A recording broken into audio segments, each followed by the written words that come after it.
Okay, I'm going to get started this morning by just welcoming everyone. Welcome to Tung. Nice to see all of you guys here this morning. Welcome to everyone online who's joining us as well. Today is our group learning program where each Sunday I help students through guiding you in a meditation session, and then I share a talk on the teachings of the Buddha. We use this book as our foundational text for this particular program, where each Sunday I go chapter by chapter by chapter, and over a 7-month period I help students to understand the path to enlightenment as a foundational text to help you be able to get to this enlightened mental state where the mind is peaceful, calm, serene, and content with joy.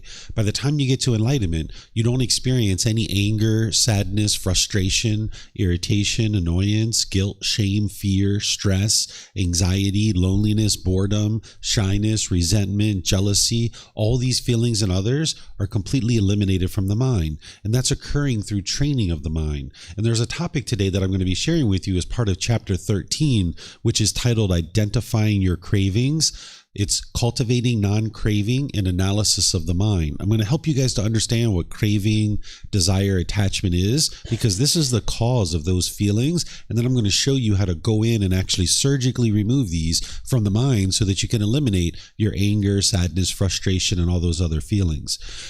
The way that we start our class is we start with meditation. So if you guys would like to join for meditation, I'm going to guide you in a meditation session to get us started.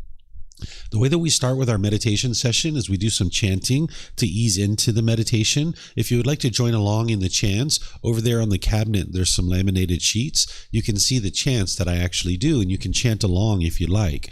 For those of you guys online, if you would like to chant along, you can go to our website, buddhadailywisdom.com, click on free books, and then down towards the bottom, you'll see the same chanting sheet.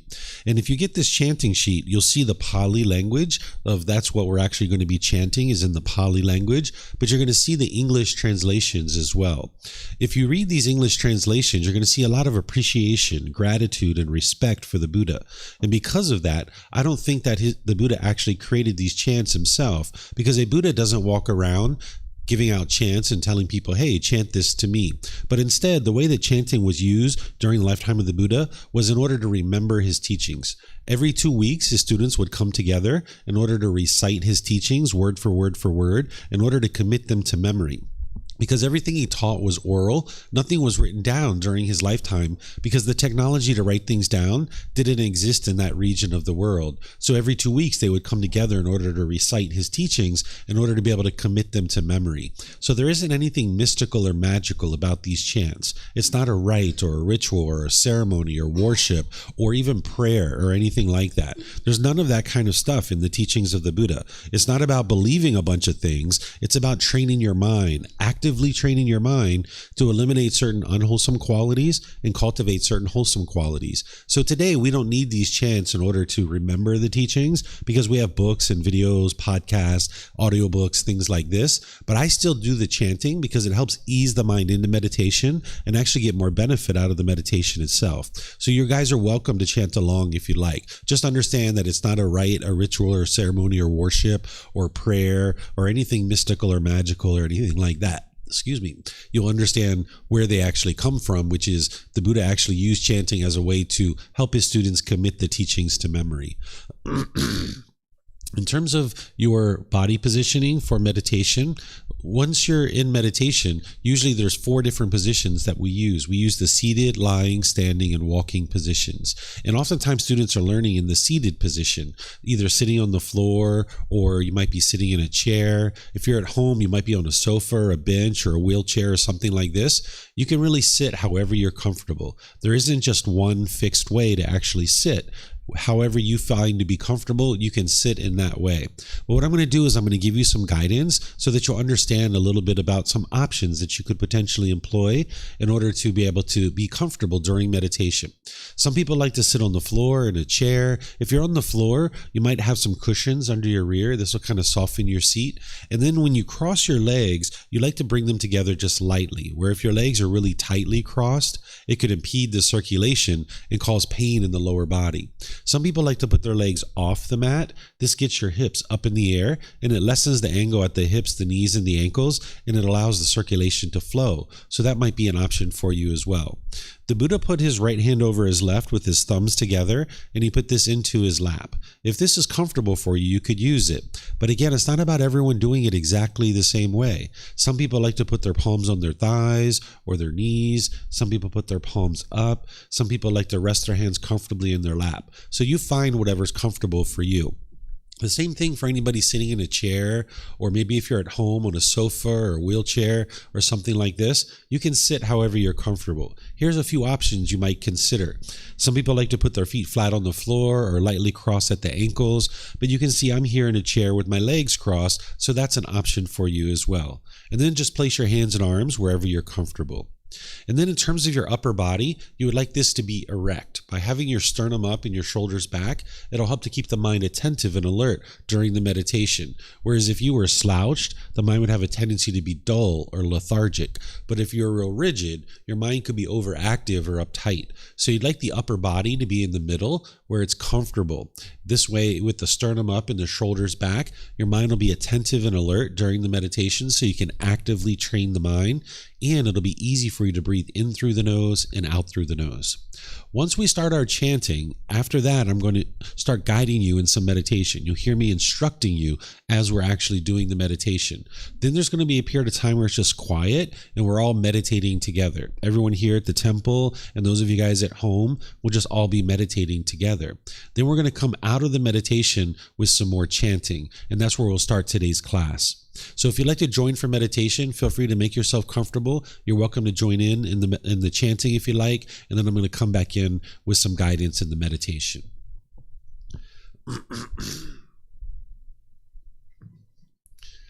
Arahang Samma Sambuddho Bhagava Bhutang Bhagavantang Apivadeyami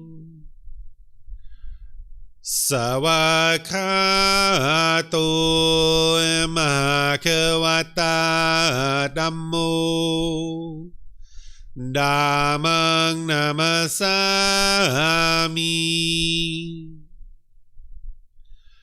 Supatipano Bhagavato Sāvaka Saṅkho Saṅghang Namami Namo Tassa Bhagavato Arahato Samma Sambuddhassa Namo Tassa Bhagavato Arahato Samma Sambuddhassa Namo Tassa Bhagavato Arahato Samma Sambuddhassa Iti piso Bhagava Arahang Samma Sambuddho Vicacaranang Sambuddho Sakato Rokavito Anuttaro Purisa Dhamma Sati Satatava Manusanam Bhutto Bhagavati.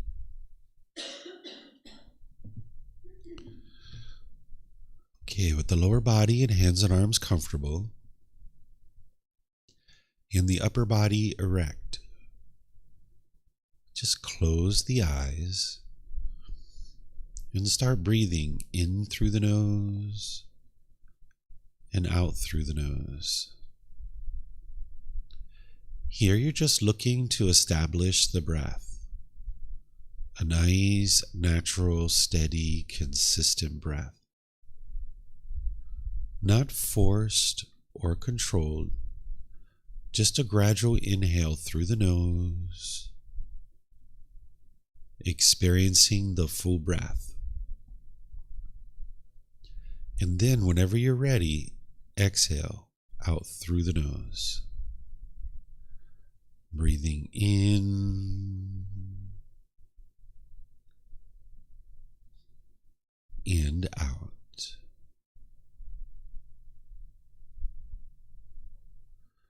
Breathing in and out. Your breath may not match up with the guidance that I'm providing, and that's okay. This is your practice. I'm just here for guidance.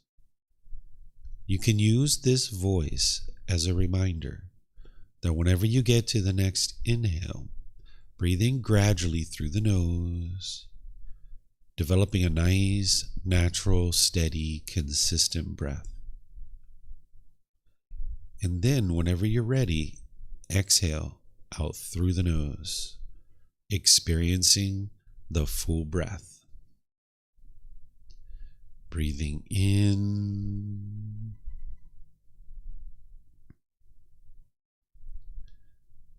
and out.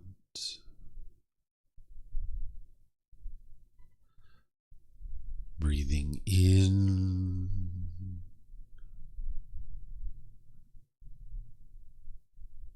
and out.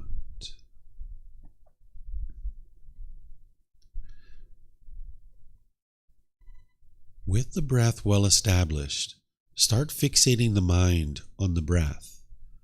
Either the sound of the breath coming into the nose or the sensation of air moving over the skin into the nose.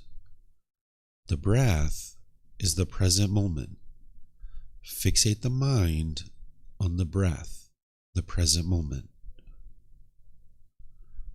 Breathing in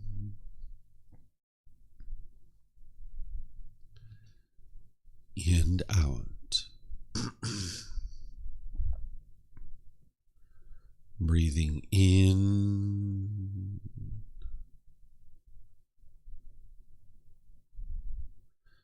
and out.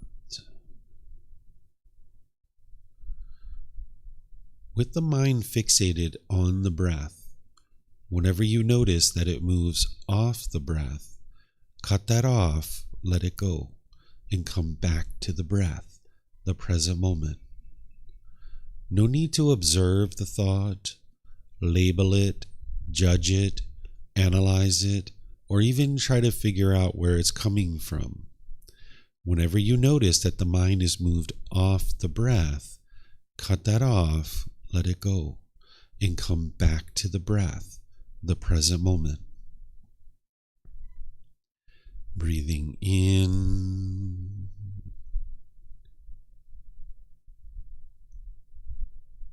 and out. Breathing in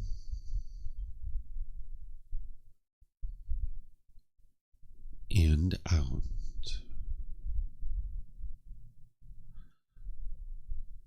I'm going to be quiet now and let you do this work of focusing on the breath, cutting off and letting go anytime the mind moves off the breath. You have nowhere to go.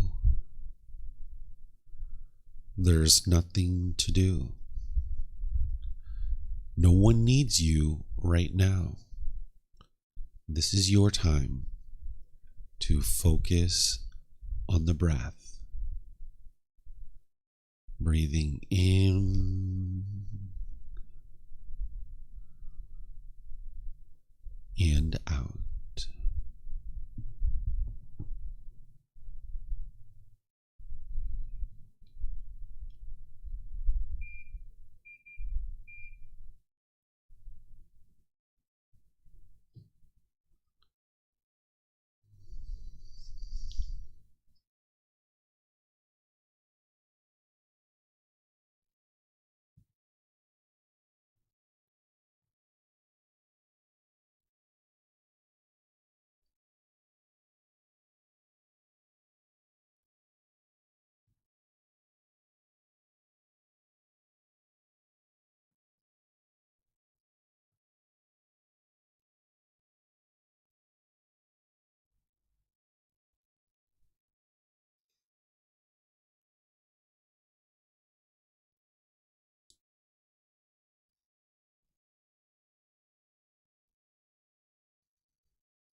อะระหังสัมมาสัมพุทโธมหาเกวา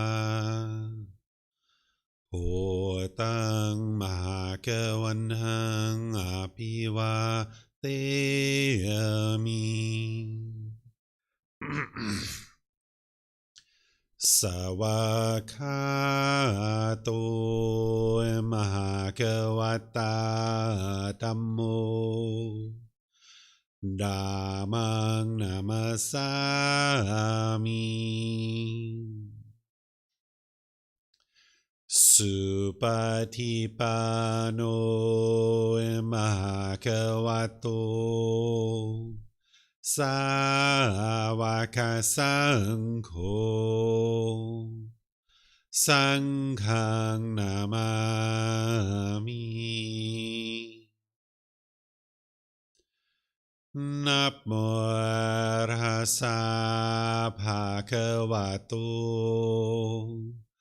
อะระหะโตสัมมาสัมพุทธัสสะนะโมตัสสะภะคะวะโตอะระหะโตสัมมาสัมพุทธัสสะนะโมตัสสะภะคะวะโตอะระหะโตสัมมาสัมพุทธัสสะอิติปิโสมหะเกวา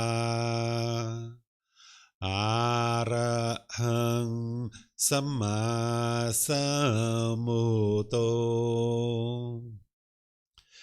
วิจาจารนังสัมมุโนสัคคาโตโรกาวิตุอนุเตโรปุริสาดามาสติสัตตาตาวามนุสนังโอโตภะคะวะติ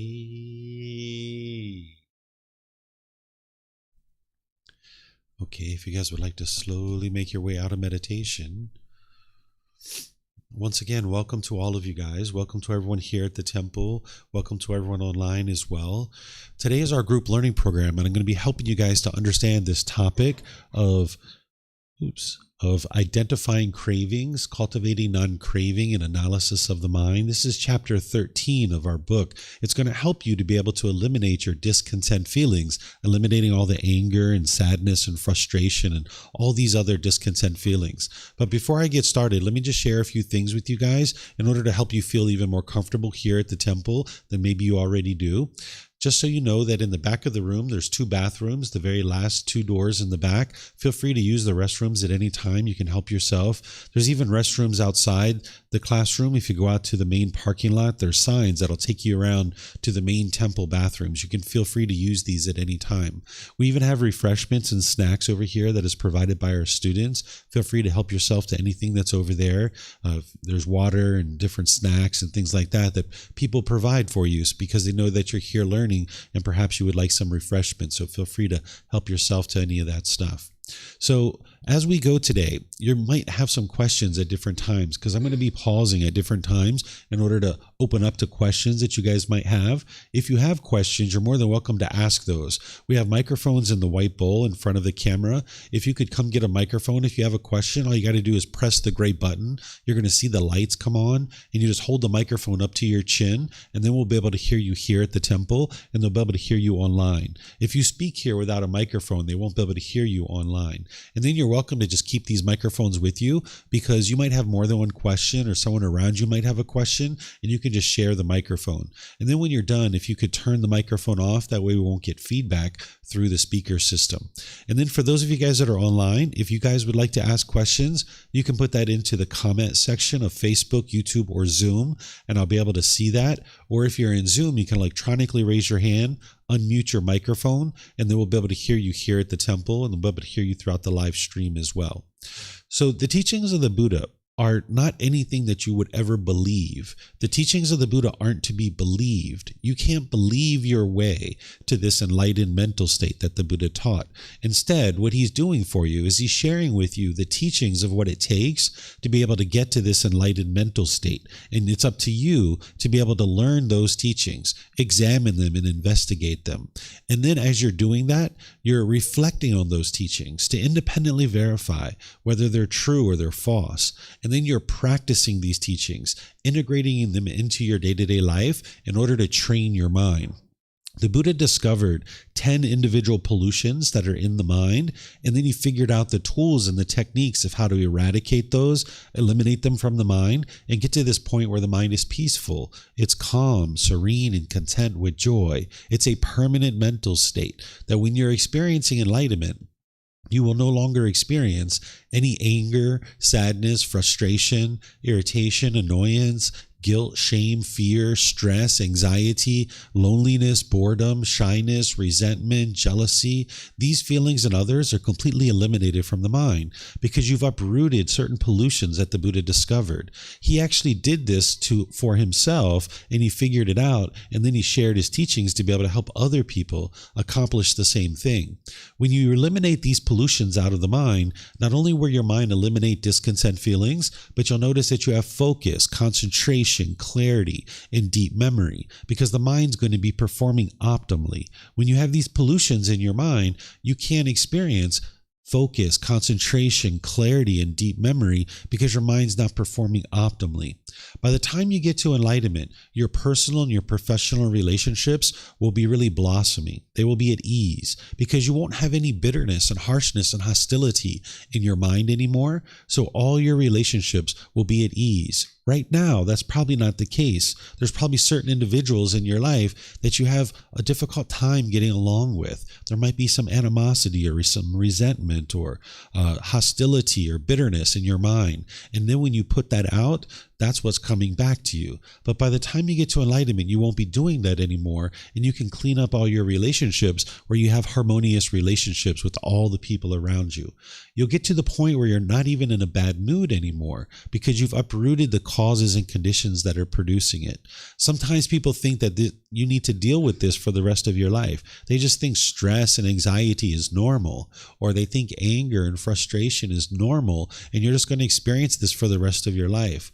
One of the other things that people think is that this anger and frustration and irritation and annoyance and all these other feelings are coming from something external. This might be what you're believing right now, that you get angry because of somebody else, that maybe you think mom or dad made you angry, or your brothers or sisters are annoying you, or your coworkers are frustrating you.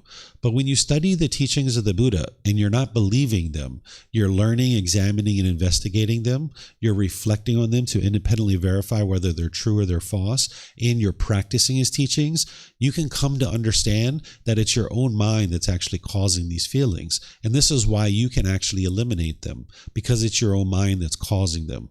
The cause of these discontent feelings is something we call craving, desire, attachment, wants, expectation, longing, and yearning. What the mind does in the unenlightened state is it looks outside of itself for satisfaction. It tries to grab on to something, and it wants this thing to be permanent. And if it gets what it wants, it gets happy, it gets excited, it gets elated.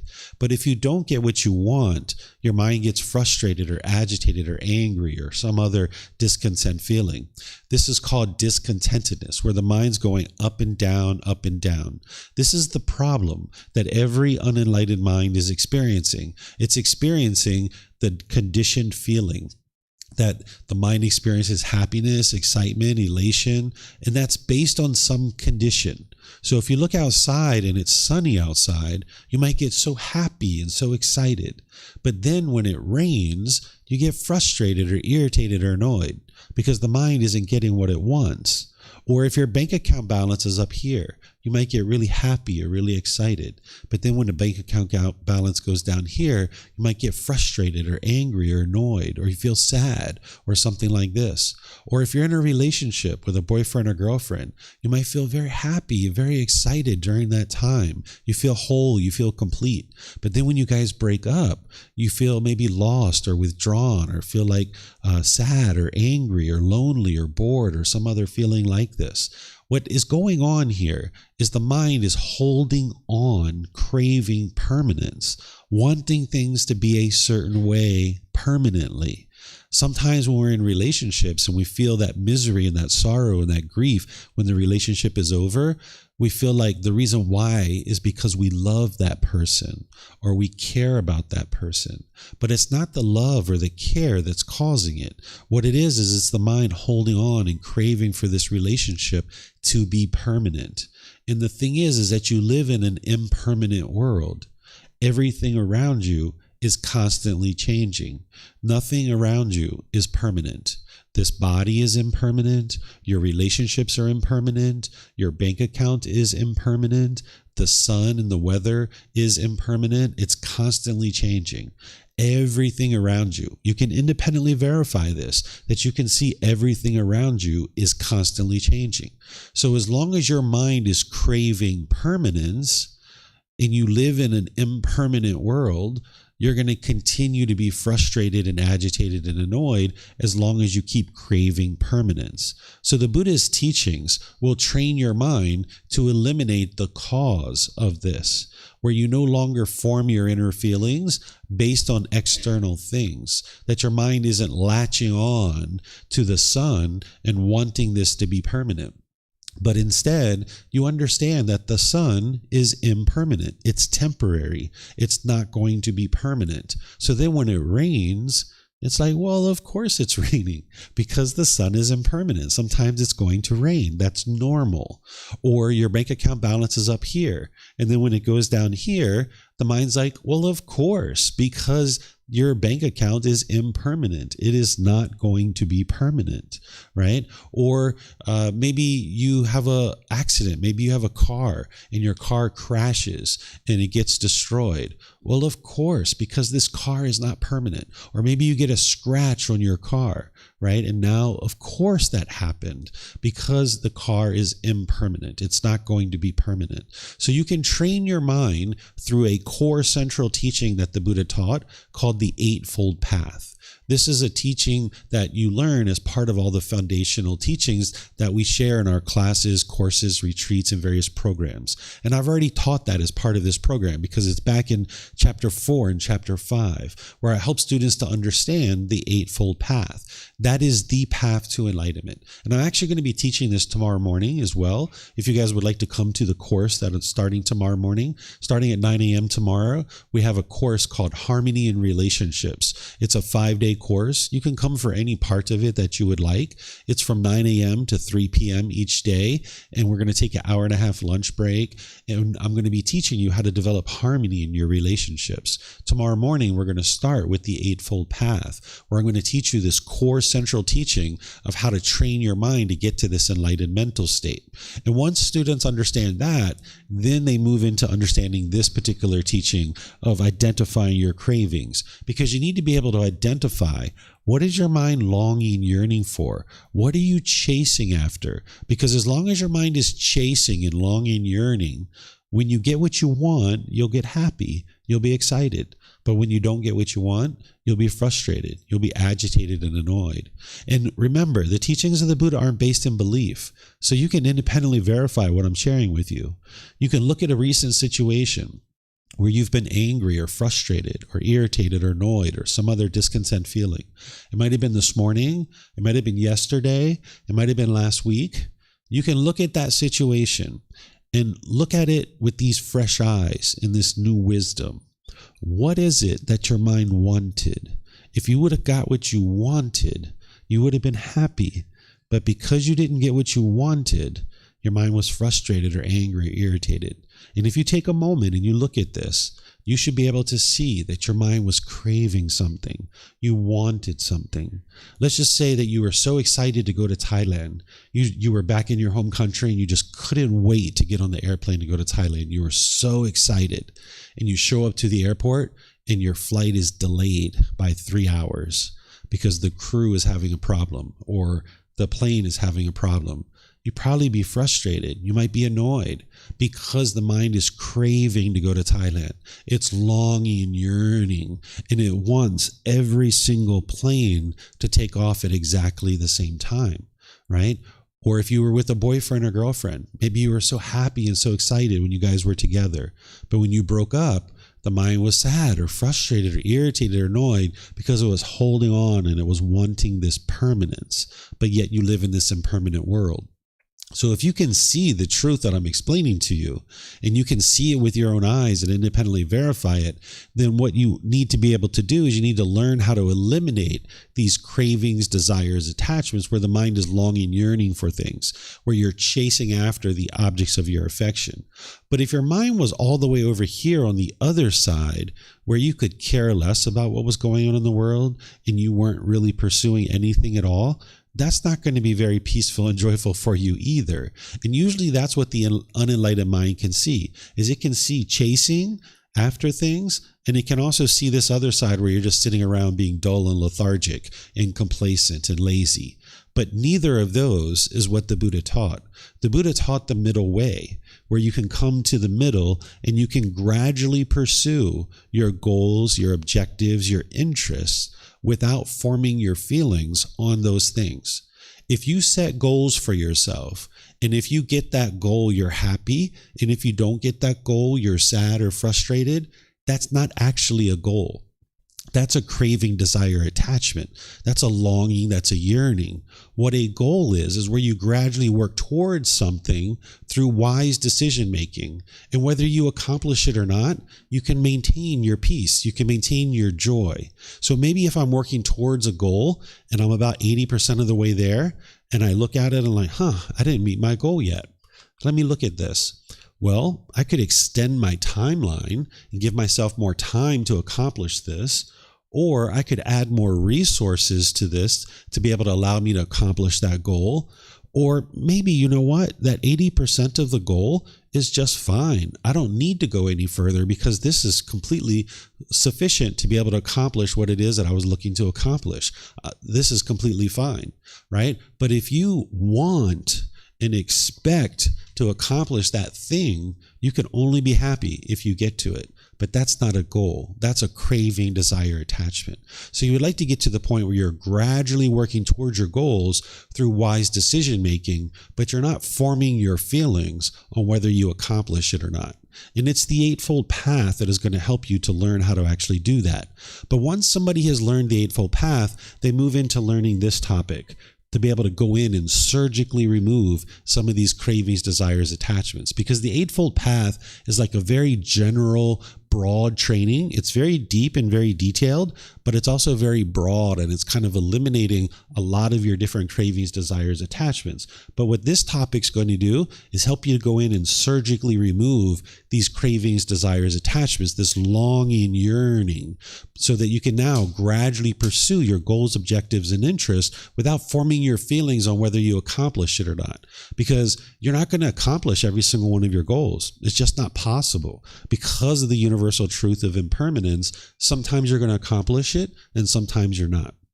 So let me just kind of make sure you guys understand what a craving, desire, attachment is, because this is chapter 13 and some of you guys might not have learned that with me yet.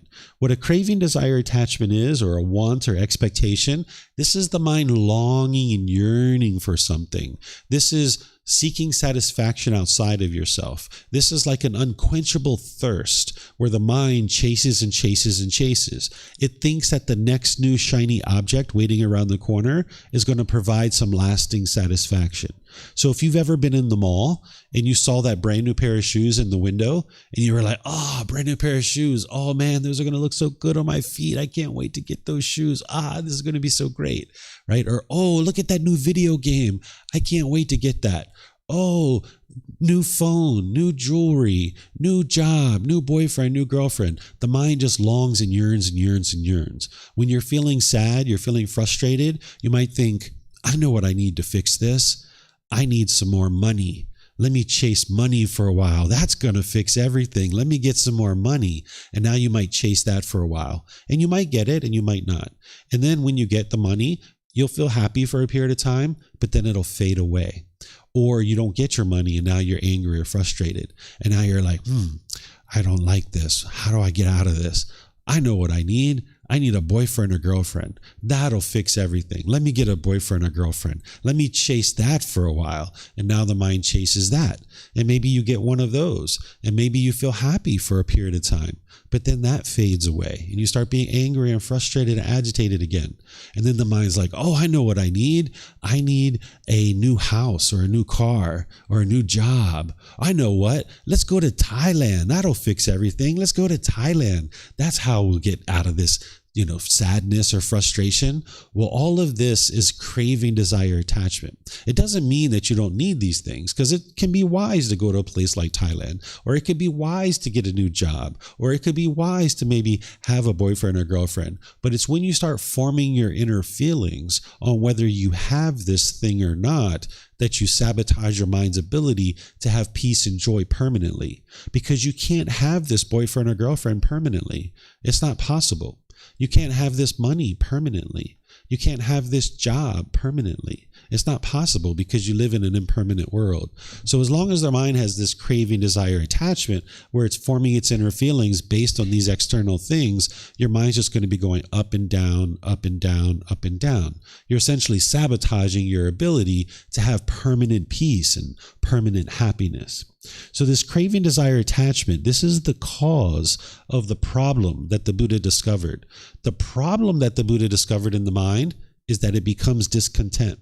It gets angry, sad, frustrated, irritated, annoyed. It gets all these discontent feelings. It has pleasant feelings, which are conditional, and that pleasant feeling of happiness, excitement, elation, it's temporary. It arises, it changes, and it fades away. And you end up right back into the painful feelings of the anger, the sadness, and the frustration. Or you have these neither painful nor pleasant feelings where the mind feels dissatisfied, or you might feel uncomfortable in certain situations. So the problem is that the mind is discontent. It's going up and down, up and down, up and down at different times in your life. The cause of that problem is the craving, desire, attachment. That if the mind gets what it wants, it gets happy, and if it doesn't get what it wants, it gets the painful feelings like anger, sadness, and frustration, and others. Craving, desire, attachment is the first of the three poisons, or the three unwholesome roots, or the three fires. This is a topic that I taught maybe about 4 or 5 weeks ago, and I teach it in the various programs that I teach. Tomorrow afternoon, I'm going to be teaching this particular topic as well, of craving, anger, and ignorance. And then craving is also the fuel of rebirth. This is what actually causes rebirth. Remember, I said in the teachings of the Buddha, there's nothing that's based in belief, including the cycle of rebirth. You can actually independently verify that beings are being reborn over and over and over again. Right now, you might be believing that you only have one life, because perhaps you can't remember that you had previous lives. But when you learn and you develop on the path to enlightenment, there's ways to independently verify the cycle of rebirth is true. You might not have that wisdom right now, but you can cultivate that wisdom. We have it in our book series in volume 11, chapter 105. There's 17 different ways to independently verify the cycle of rebirth. But right now, maybe you've convinced yourself, or someone else convinced you, that you only have one life, but that's not the way you would like to live. You would like to be able to know the truth, and you can actually learn how to independently verify that the cycle of rebirth is true. So this craving, desire, attachment is the cause or the fuel that leads to that next life. So the number one goal in the path to enlightenment is to eliminate discontentedness. The Buddha is teaching you how to eliminate these conditioned feelings, because by eliminating these conditional feelings, where when you get what you want, you're happy, and when you don't get what you want, you feel sad or angry, You can get to a point where your mind's always happy. You're always joyful. The mind's always glad. You're always cheerful. The mind's always focused and concentrated. But you need to learn how to do that. And it comes with eliminating craving, desire, attachment. So when you eliminate this longing, yearning, and forming your inner feelings based on some condition, you can get to the point where you have permanent peace and permanent joy in the mind. And it comes through eliminating these cravings, desires, attachments.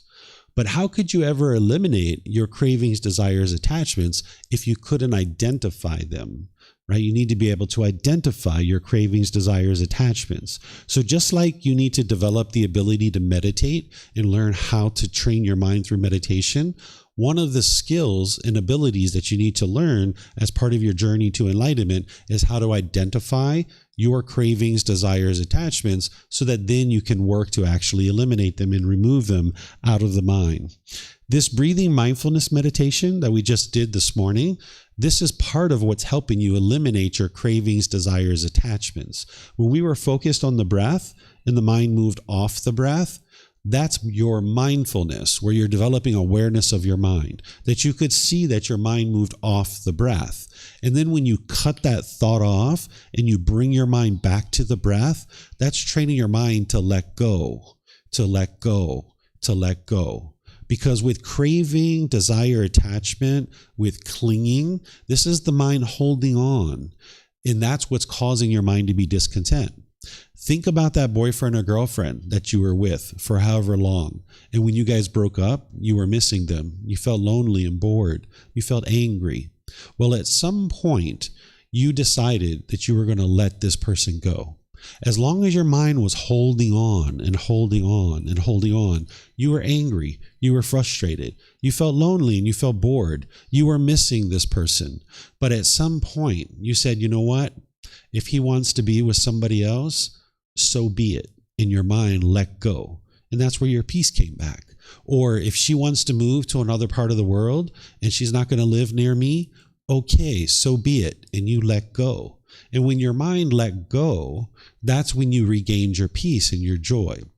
So the unenlightened mind holds on. It doesn't know how to let go. So that's what that meditation is there for, is it's helping to train your mind to let go, to let go, to let go.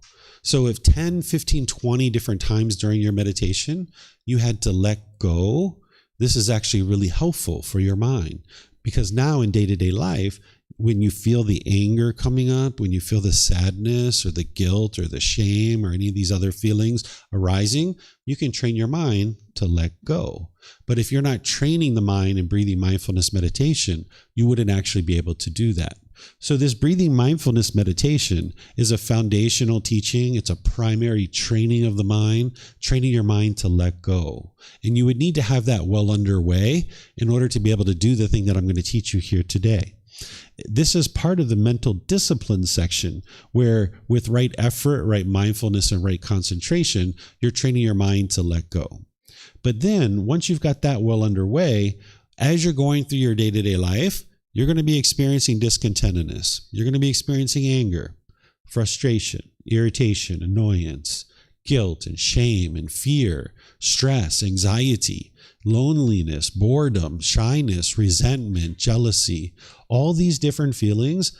This is like a red light on the dashboard of your car, alerting you that there's something going on in your mind and that it needs to be addressed. If you were driving a car down the street and you saw a red light come on the dashboard of your car, you'd probably pull over. And if you had some skills, you'd probably pop open the hood and you start looking under the hood and try to figure out what's wrong with this car.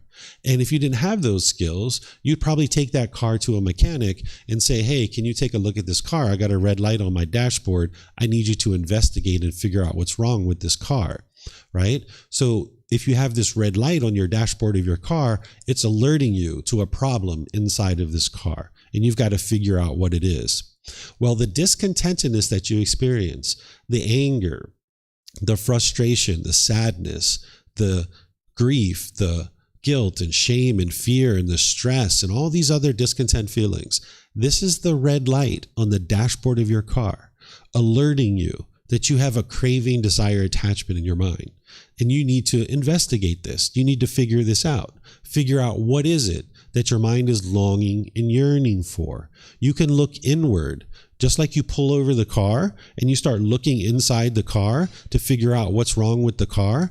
You can look inside your mind. You can be introspective. You can look inward and figure out, what is my mind longing and yearning for here? Why is my mind experiencing this discontentedness?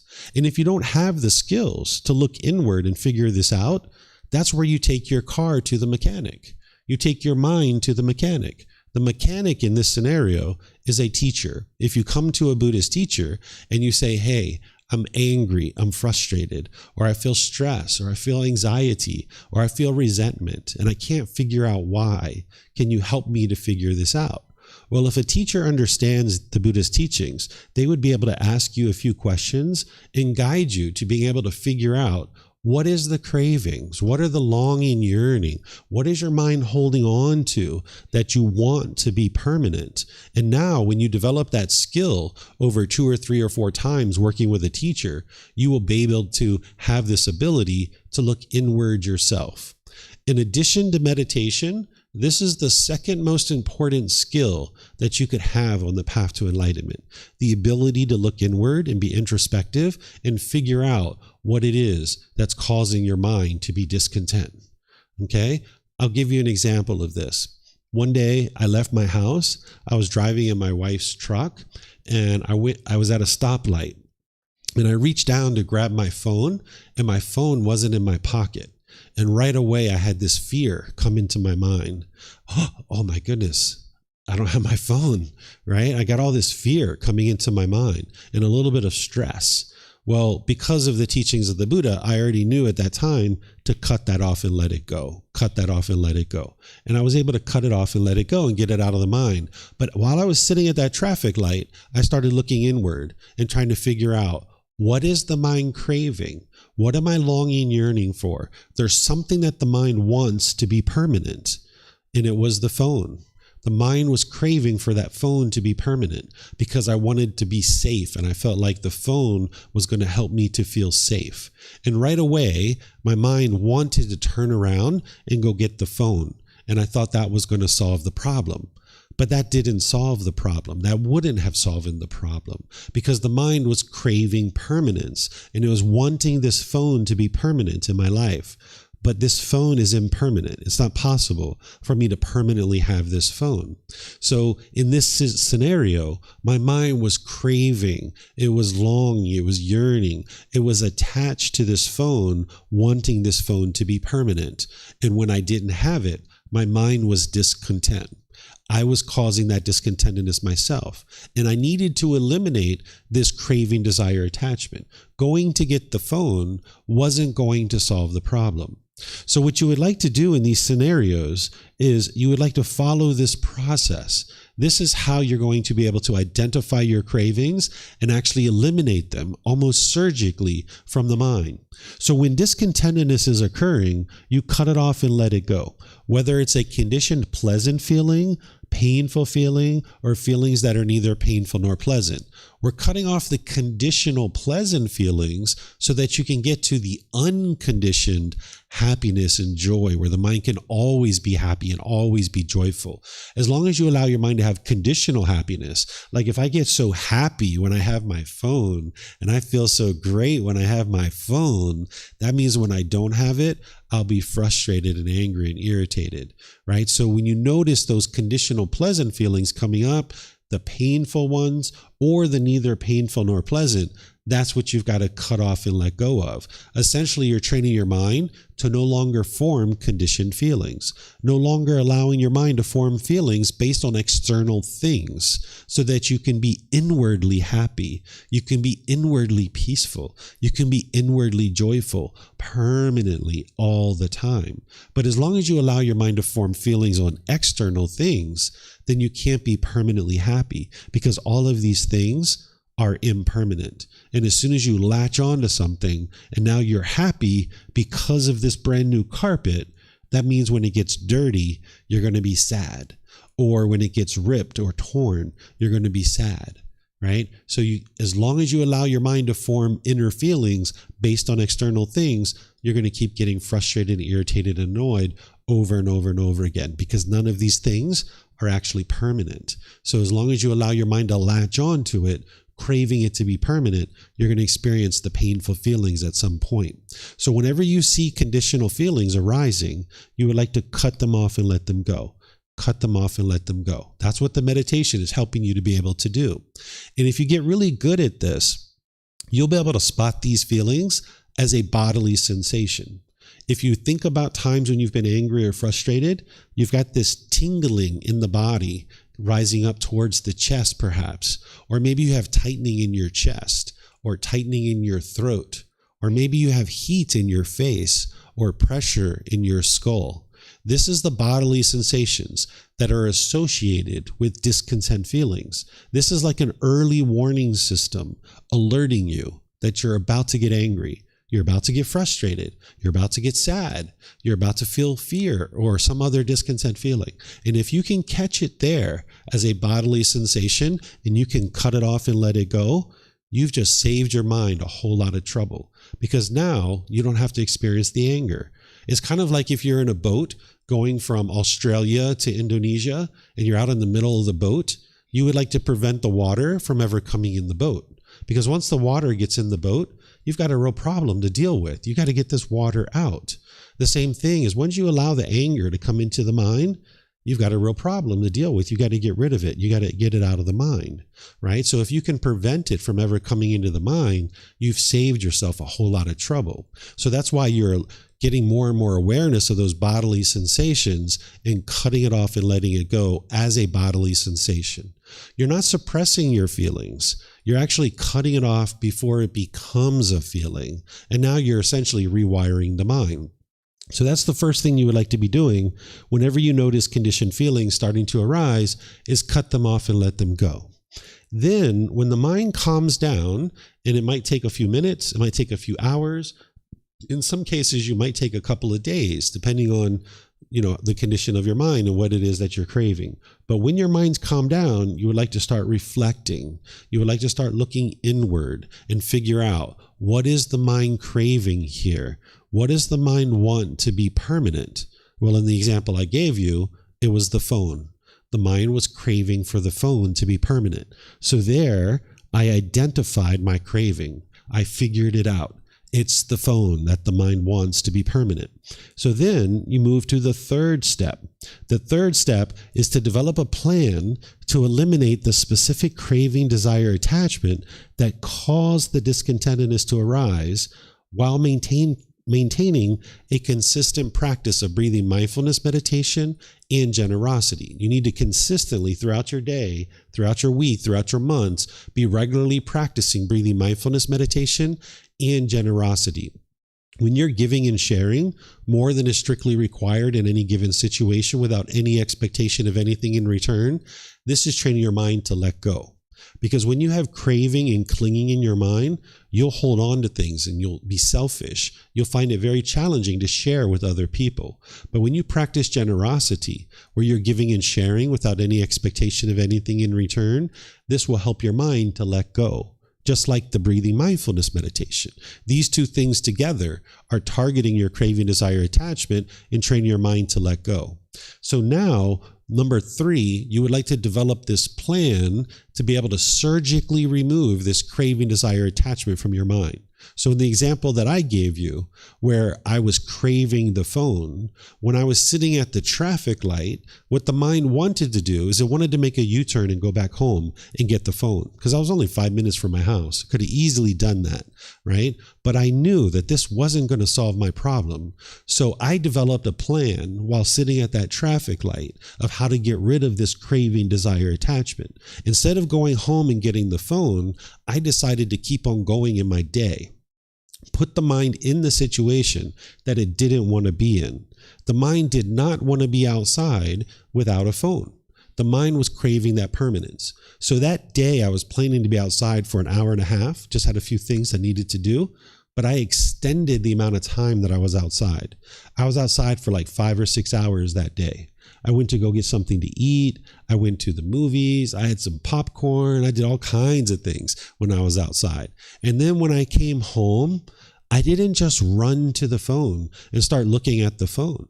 I came home, I spent some time with my son, we played some video games, we talked, we had some food, whatever we did. Maybe 30 minutes, an hour, 2 hours later, I went and looked at the phone because I understood that this phone is not permanent and I'm not interested in allowing the mind to grab onto it. So I went home and then I spent a little bit of time with my son and I eventually looked at the phone. Well, then 2 or 3 days later, I decided to intentionally leave the phone at home and now go outside again without the phone. And I spent some more time outside, 3, 4, 5, 6 hours. And again, when I came home, I didn't rush to the phone to be able to see what is it on the phone. Did somebody send me a message? Did somebody call me? What's happening? I just left the phone where it was at. And I just spent some time in the house.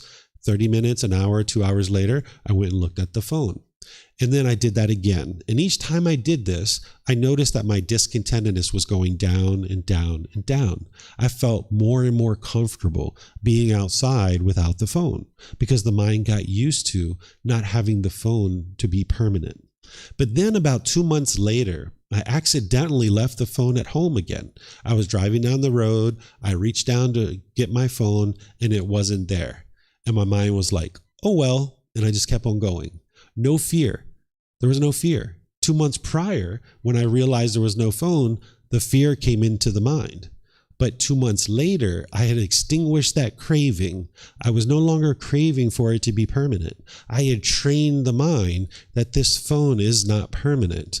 And now when I was outside 2 months later and I reached down and there was no phone, the mind was like, oh, well, and I just kept on going. There was no fear. And this is how you know that these teachings are actually working, because you can see the truth for yourself. Then about a year later, I accidentally dropped my phone on the floor and the screen shattered and it completely broke and shattered. And I look at the phone and I started laughing and I was like, there it is. The phone's impermanent. And luckily fortunately, my wife had another phone and I just used her phone instead because she had an extra one, right? So if I was craving permanence, when you see your phone break, you're going to be frustrated or angry or irritated.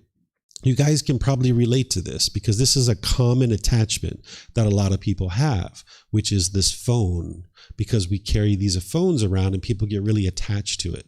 So you can actually follow this process in order to train your mind to let go of any and all cravings, desires, attachments that you like. This works in about 80% of the situations. There's some situations where you can't do this, but it's going to happen naturally. But nonetheless, when you walk your way through this process, you would like to repeat it over and over and over for each incident of discontentedness.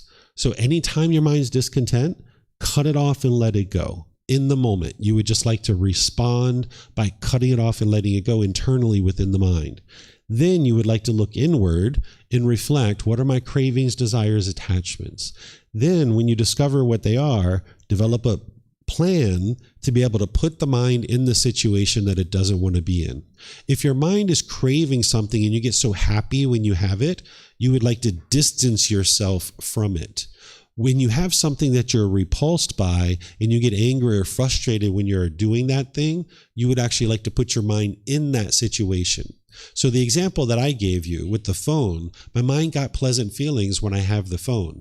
So I needed to distance myself from this phone in order to train my mind to be without it.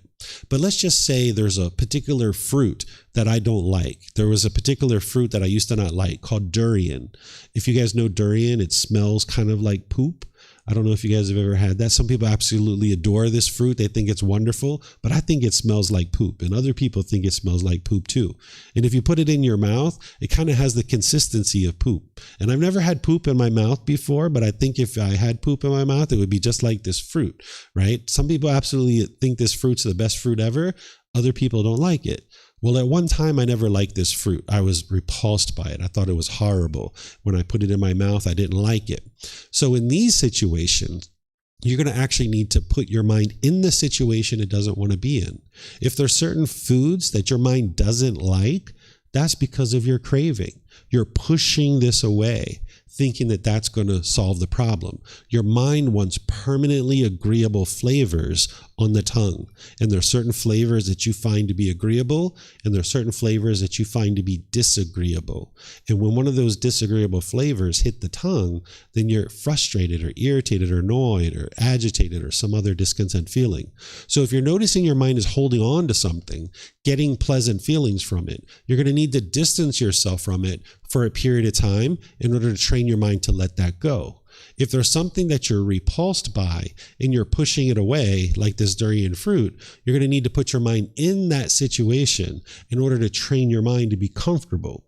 So for example, if you don't like to be around large crowds, and when you're around a large crowd, you feel uncomfortable, you're not going to solve that by avoiding large crowds, because you can't avoid large crowds. You're going to be walking down the street of a particular city, and one day you're going to turn the corner and boom, there's a big protest and there's lots of people around, and now you're in the middle of a big crowd and you feel stressed and you feel anxiety or you feel some other discontent feeling. So the way that you solve something that the mind is repulsed by is you put your mind in that situation in order to train it to be comfortable. So this is the plan that you would like to be able to do, and just repeat that over and over and over again, while you're also keeping your breathing mindfulness meditation and your generosity continuous and ongoing.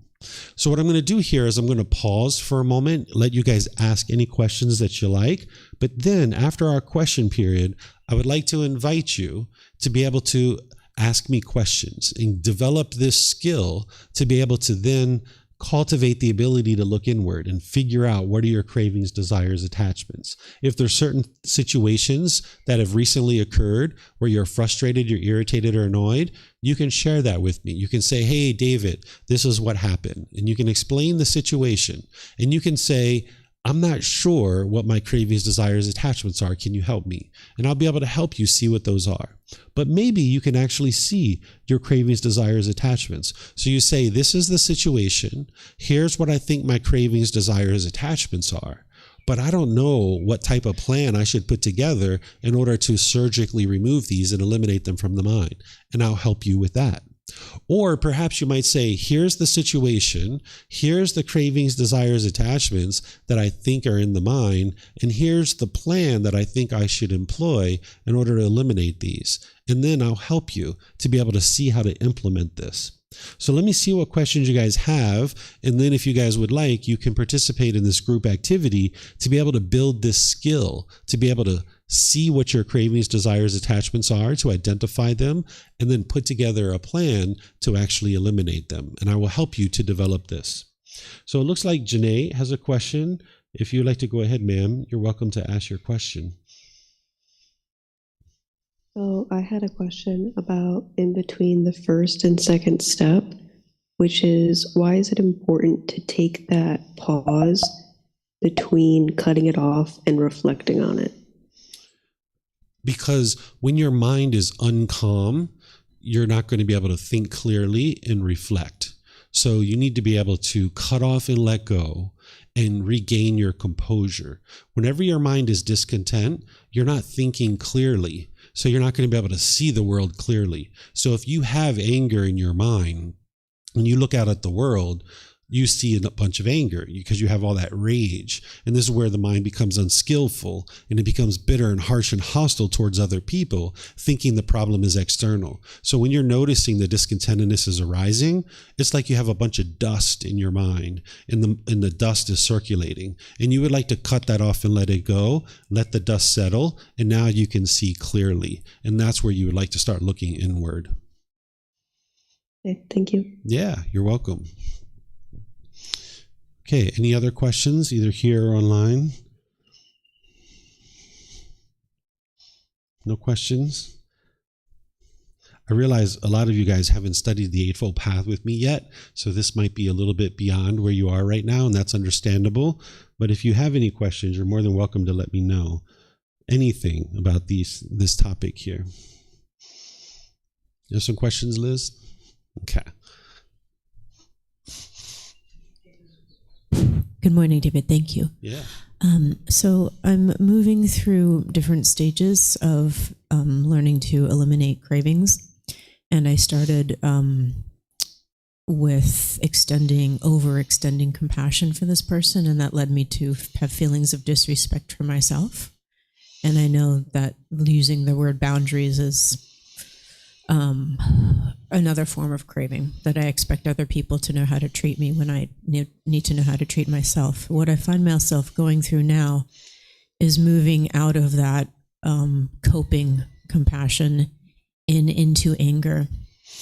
And I would like to release from that anger, because I would like my relationship with this person to be one always of loving kindness. Mm-hmm. And I would like to know how I can accept this feeling of anger and know how to make that work for me, because I want to be at peace. Okay. So interestingly enough, the topic that I'm going to be talking about next week is helping you to understand what you're talking about right here. So I'm going to help you, since I have it right here. There's a topic next week that I'm going to teach about cultivating loving kindness, compassion, sympathetic joy, and equanimity. You're not interested in accepting this anger. You're interested in eliminating the causes and conditions that are producing it. Because as long as those causes and conditions are there, you'll keep experiencing anger over and over. The mind's going to be wired to keep doing that. So by eliminating the cravings, desires, attachments that are leading to it, this is what's going to help you to eliminate your anger, because you're eliminating the craving, the desire, the attachment. So based on what you've said so far, it sounds like there's a person either in your life or used to be in your life that you had expectations of, and you wanted them to treat you a certain way. And when they didn't treat you that way, you got angry, or they did something that you felt that they shouldn't have done. Is this along the lines? Okay. So this is the craving, right? Where the mind craves for everybody in the world to function a certain way. And while it'd be wonderful if everybody was polite, kind, friendly, and respectful, that's just not the world that we live in. There's going to be people that you encounter that are functioning in unwise ways. And not everybody's going to function in the way that we want them to function. You might have a certain expectation in your mind of how you choose to do things, and you would have done things a certain way, but that doesn't mean everybody else is going to do it that way. That's what the craving, desire, attachment is. It's craving this permanence. The mind thinks that the way that I do things is the right way, and the way other people do things is the wrong way. And now, because of our craving, because of our conceit, our ego, the mind wants this other person to do things this way. And when they do it that way, we get happy. But when they don't do it that way, we get frustrated or agitated or annoyed. So one of the things that's going to help you with this, or the thing that's going to help you with this, is backing up to what we're talking about today, is whenever that anger is arising, cut that off and let it go. Cut it off and let it go. Don't even think about it. Don't look at it. Don't even indulge in that feeling whatsoever. As soon as you see the anger coming up, cut it off and let it go. And you might notice it as a bodily sensation. Start cutting that off and letting it go. And what you might need to do is redirect the mind, like taking it in another direction. Like, I know you went to Bangkok recently, and that was part of what you were doing there, is kind of redirecting the mind, taking it somewhere else.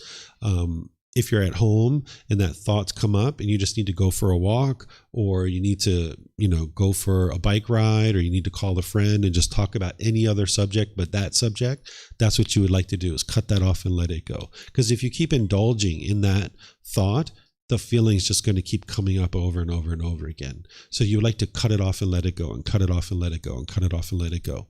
Then you've reflected on this, and you know that you're having cravings, you're having desire, you're having expectations, and you're wanting something. You're either wanting this person to be in your life or wanting them to treat you in a certain way. And you know that you're attached to maybe this person, or this person being a particular way. Then you need to develop a plan in order to eliminate this. Well, firstly, keeping breathing, mindfulness, meditation, and generosity ongoing, that's going to help you. But now the way you eliminate an attachment to a person is there's something called reflection on death, or contemplation of death. And what this is where you sit and you close your eyes and you envision that this person has died. You're not aspiring for their death. You're not wanting them to die. You're not planning their death, but you're coming to terms with the biggest amount of impermanence that you could ever experience in terms of a relationship, which is someone's death. Because what the mind's doing is it's craving this person to be permanent, and it's craving this person to be a certain way. And what you're trying to do is you're trying to introduce some impermanence into the mind and saying, you're not going to get this person permanently. They're not going to be able to be permanent in your life, and they're not going to do things permanently your way. So the Buddha teaches what's called reflection on death, or contemplation of death, where you play out in your mind that this person has died. Maybe their parents have called you, or their brothers or sisters have called you, or somebody else, and informed you of their death. And now you play that out. Maybe you go to their funeral. Maybe you see them being buried or cremated. Maybe there's some viewing or some memorial service or something like this. And you play it out as if you've actually gone through these steps. And now you might grieve and you might be sorrowful. You might actually be really sad as a result of this. But this is actually triggering that craving and training your mind to let this person go and not crave for them to be permanent in your life. So you're putting the mind in the situation that it doesn't want to be in because it wants this person to be a certain way permanently, and you're saying you're not going to get that. And now you can experience the letting go. And it's going to take more than one time.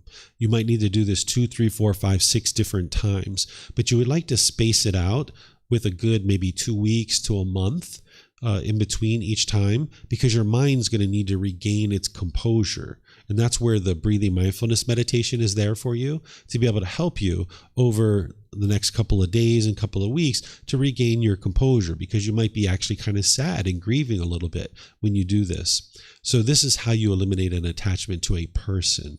This is one of the best things you can actually do. And then, like I mentioned, you're going to need to do it multiple times. And not only can you do this with other people, like your parents, your siblings, people like this, you can actually do it for yourself, where if you're afraid of death, some people are afraid of death, you can envision your own death within your own mind. For some people, you guys might have pets or something like this. Sometimes people are attached to their pets. You can do this with them as well, because they're going to die. They're impermanent. And as long as your mind is holding on and craving permanence, you're going to be feeling very discontent when they die, because death is going to come visit you someday. Every single one of us. Death is going to come visit us. And we can wait for death to come visit us and sneak up on us and catch us by surprise. And it feels like someone's pulled the carpet out from under our feet or cut us off at the legs. Or we can say, you know what, death, I see you sitting over there in the corner. I'm going to come visit you. I'm going to come visit you on my terms when I'm ready to do it. I'm not going to allow you to come sneak up on me. I'm going to come visit you.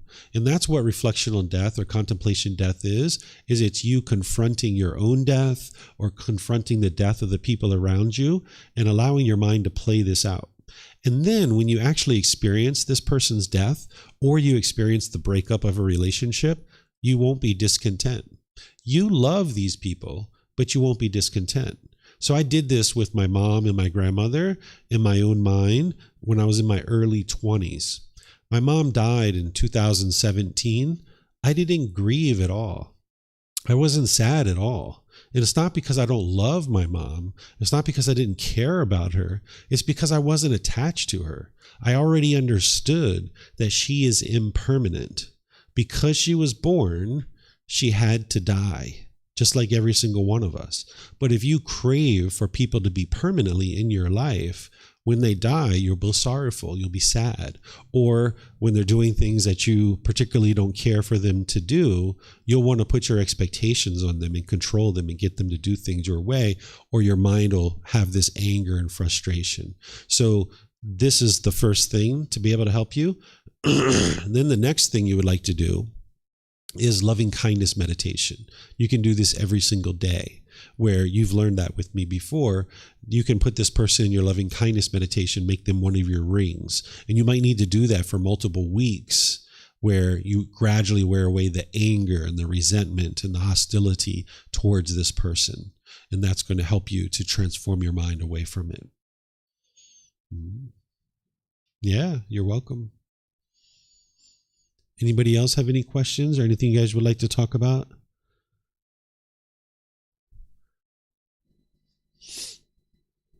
You have something, Adrian? Yeah, come get a mic. Feel free. Those of you guys that are in Facebook, YouTube, or Zoom, you guys can put your questions in the comment section, or you can raise your hand in Zoom and ask any questions that you like.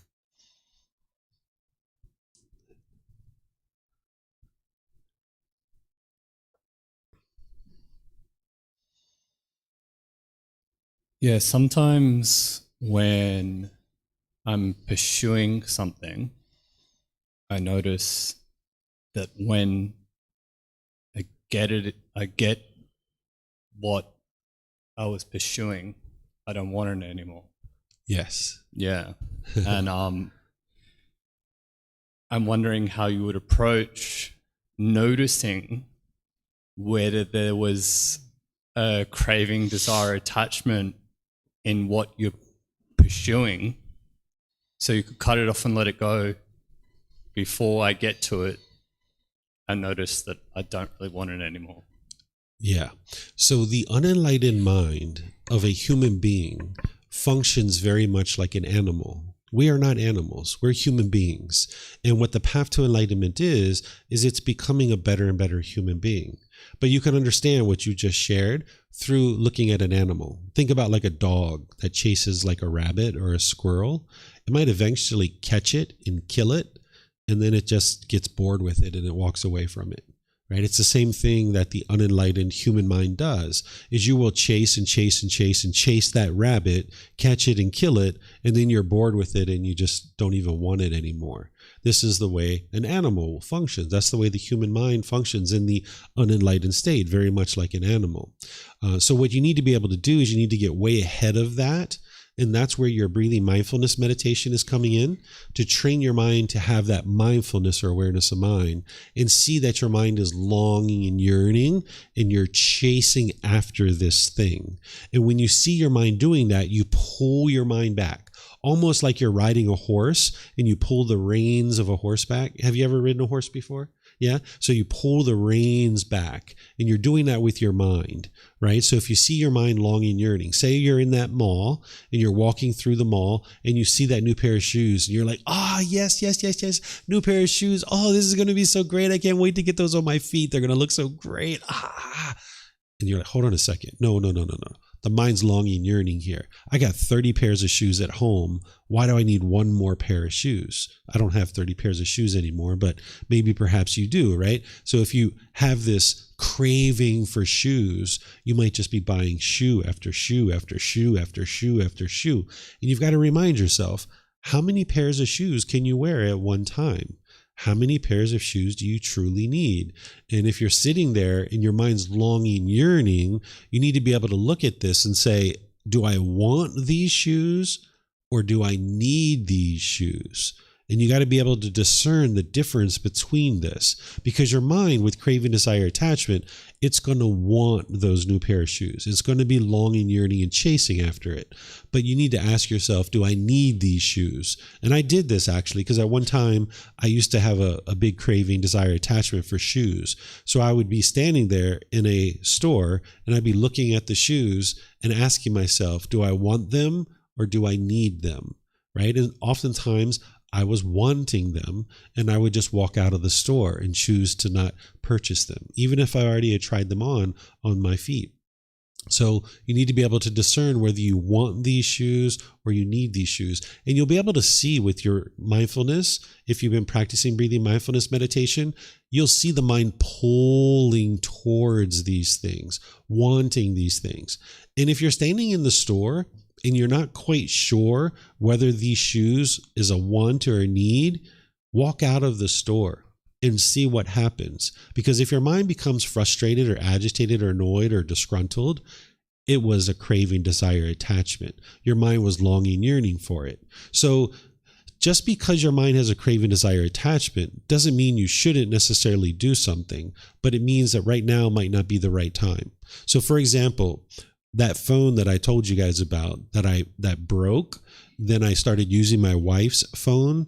I used that for a good long time, and it started being really slow, and it was really bogged down for a couple of years. It was taking so long to do anything, but I kept using that phone because I didn't have any money to be able to afford a new phone. So I used it for a very long time. But then I got some extra money from the US government. They had sent me some money, and I was like, all right, I think I'm going to buy myself a new phone. So what I started doing is I started shopping for a phone.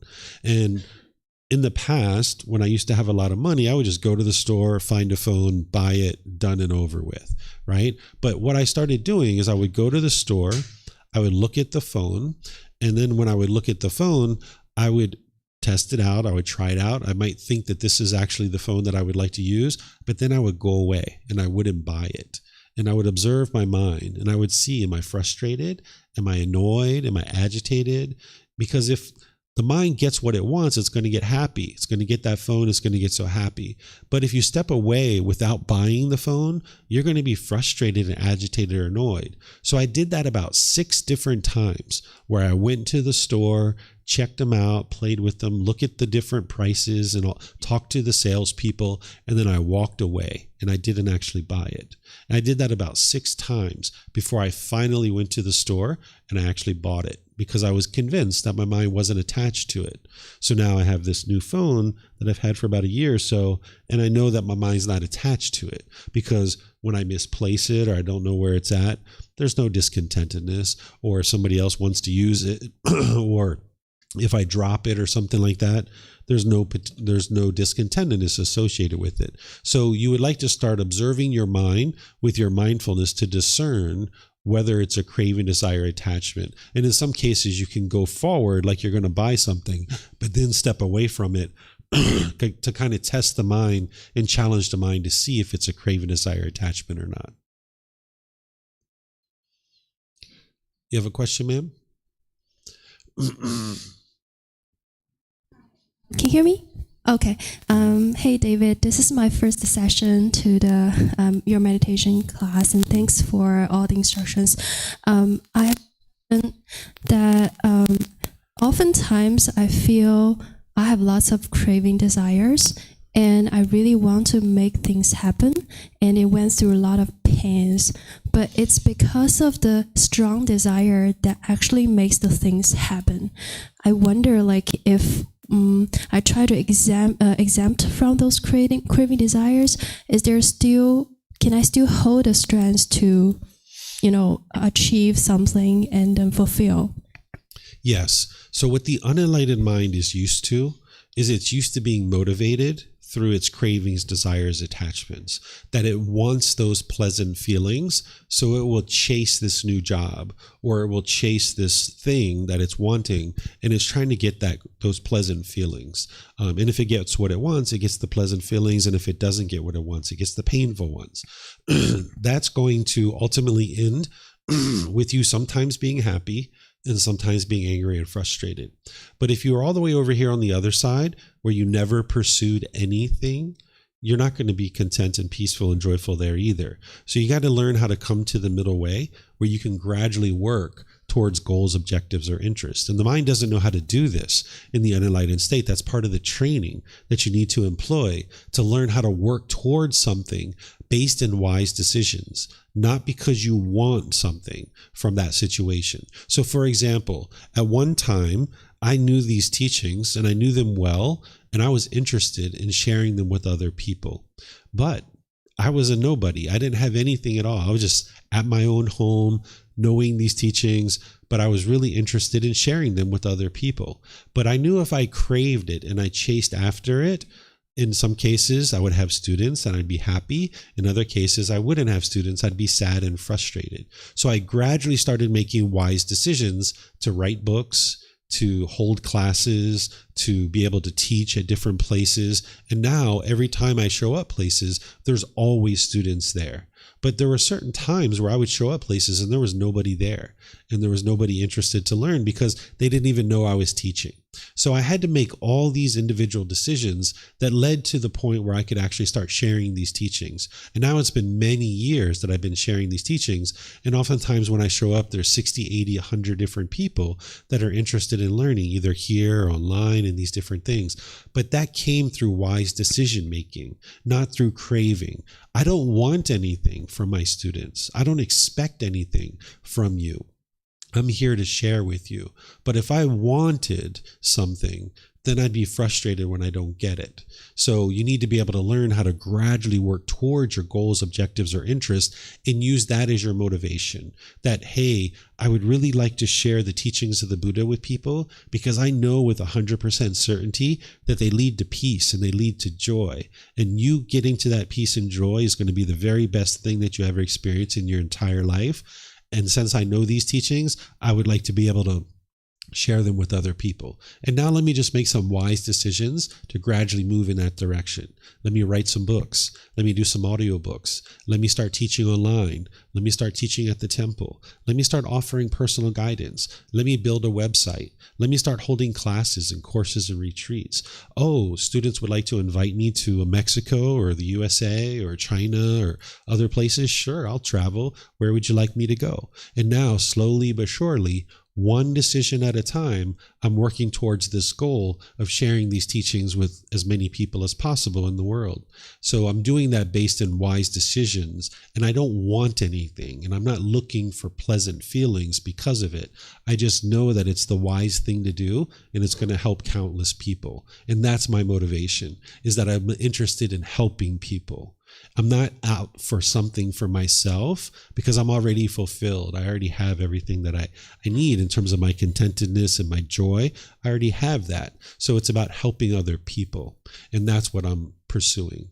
And now I'm not forming my feelings on whether I get that or not. So if I show up tomorrow and there's either one person or there's 0 people there, I can still maintain my contentedness, right? But if you have this craving, longing, yearning, you can only be happy if you have 10 people in the class, or you can only be happy if you have 50 people in the class. And that's the problem with craving, is it keeps growing and growing and growing. If you think about money, when you first graduated from school, you might have been like, if I can get $30,000 or if I can get however much money, oh, that would be perfect. Let me just get a salary of $30,000 and that'll be perfect. And now you get your $30,000 and you're so happy. You're so excited. But 6 months later, it's not enough money. You want more. So now you want 50,000. And now you chase after that for a while. And then you get that and you feel happy for a little while. But then that fades away too. And now you want 70,000, right? So the craving, if you pursue things based in cravings and you're motivated by that, it's just going to keep growing and growing and growing and growing. And you're never permanently happy because you'll be happy temporarily, but then your expectations grow and you want more. Whereas if you can pursue things in the middle way as wise decision making, you can just always be fulfilled because, hey, I just am interested in sharing the teachings and helping people. And if there's one person or there's 1,000 people, my feelings are exactly the same. My mental state is exactly the same, that I'm just enjoying sharing the teachings, whether it's one person or 1,000 people. So this is what you would like to do, is pursue things through wise decision making, not because you want something or that you're chasing something. And of course, there's going to be things along the way. You're probably going to get a salary, or you're going to get education, or maybe people even acknowledge your contribution to society, or whatever it is that you're doing. Those things are going to happen, but you're not interested in making that the reason why you're doing these things. Mm-hmm. Thank you. Yeah, you're welcome. Okay, I don't see any other questions anywhere. So what I'm going to do is just end class here by thanking all of you guys for joining. Thank you for coming to Wat Tung Yu. Thank you for being interested to learn the teachings of the Buddha. Thank you for all of you guys who joined us online. Thank you for your questions and your interest to learn. If you guys would like to get on the path to enlightenment, I encourage you to be able to start with this very first book that I mentioned, Developing a Life Practice, The Path That Leads to Enlightenment. We're in chapter 13 here, so this is a little bit beyond where some people might be in your journey right now. You can actually get this book for free. You can download it from our website, and it's completely free. You can take it and go print it on your own, and that's, at your own cost. If you would like to get printed versions of these, you can just reimburse us for our printing cost, and you'll be able to have a book here at the temple. Or if your country has access to Amazon, you can order it on Amazon because it's on Amazon as well. If you start with the first book, you can learn here at the temple, or you can learn online because I live stream all these classes and courses and retreats, and you can attend live if you like. But also these are recorded. They're recorded on Facebook, on YouTube. They're also on a podcast. You can learn all these teachings, and it's available for you at no cost. There's never a time where I'll ask you for anything at all. It's up to you to decide that you would like to get rid of this anger and sadness and frustration so you can heal your mind and get to the point where you're never angry or frustrated ever again. That's a real possibility of what you can accomplish in this life if you have the guidance and you have the determination to be able to train your mind. So if you'd like the help, I'm here to help you, and it's all available for you at no cost.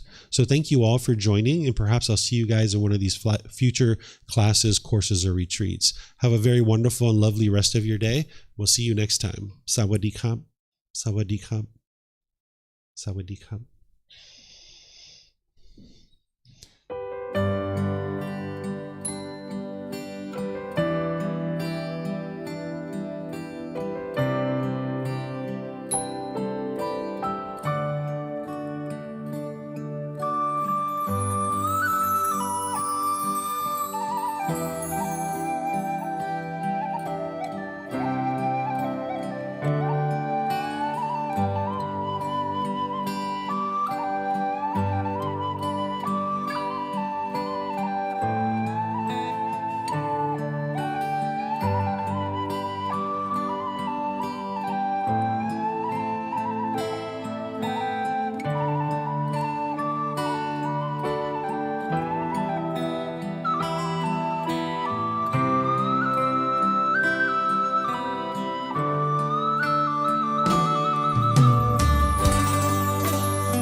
Thank you again for watching. Enjoy your meditation. Look forward to seeing you online and answering any questions that you might have. Thank you so much.